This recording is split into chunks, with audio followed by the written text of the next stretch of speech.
SPN 9 news आप देख रहे हैं। आपके साथ मैं हूं अक्षय अग्रवाल।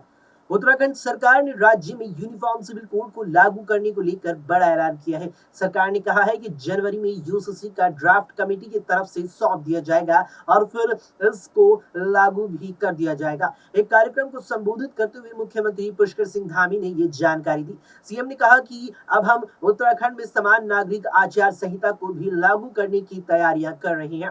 धामी सरकार ने साल 2022 में 27 मई को समान नागरिक संहिता की संभावनाएं तलाश कर इसे तैयार करने के लिए और नागरिकों के सभी निजी मामलों से जुड़े कानूनों की जांच के लिए एक्सपर्ट कमेटी का गठन किया था। अगर उत्तराखंड में यूसीसी लागू होता है तो फिर तलाक केवल कानूनी प्रक्रिया से ही होगा, यानी कि तलाक के सारे धार्मिक तरीके अवैध हो जाएंगे।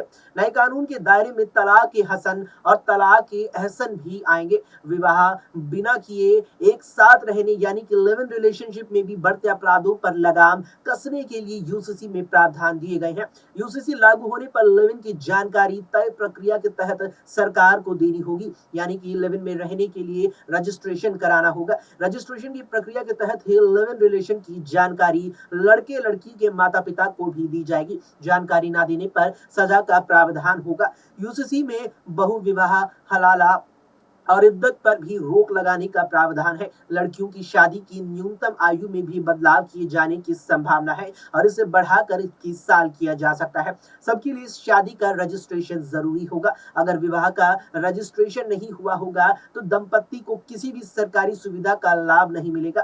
ग्रामीण स्तर पर भी विवाह के रजिस्ट्रेशन की सुविधा दी जाएगी। विवाह के जैसे ही तलाक के भी पति पत्नी को समान अधिकार होंगे। तलाक का जो अधिकार या जो आधार पति के लिए लागू होगा, उसी आधार पर पत्नी भी तलाक लेने के लिए अपना सकेगी। मीडिया रिपोर्ट के मुताबिक उत्तराखंड का यूसीसी पैनल सभी धर्मों के लिए गोद लेने से जुड़े नियम और गोद लिए बच्चों को जैविक संतानों के समान अधिकार की सिफारिश करने जा रहा है। पर्सनल लॉ के तहत मुस्लिम समुदाय में एक से ज्यादा बीवियों की इजाजत है, जिसे पैनल अपने ड्राफ्ट में खत्म करने की सिफारिश कर सकता है। इसके अलावा उत्तराखंड में यूसीसी के लिए बना पैनल की सिफारिशों में सबसे जरूरी मुस्लिमों सहित सभी महिलाओं को संपत्ति में समान अधिकार की सिफारिश हो सकती है। फिलहाल के इस वीडियो में इतना ही। देश और दुनिया की तमाम खबरों के लिए आप देखते रहें SPN 9 न्यूज।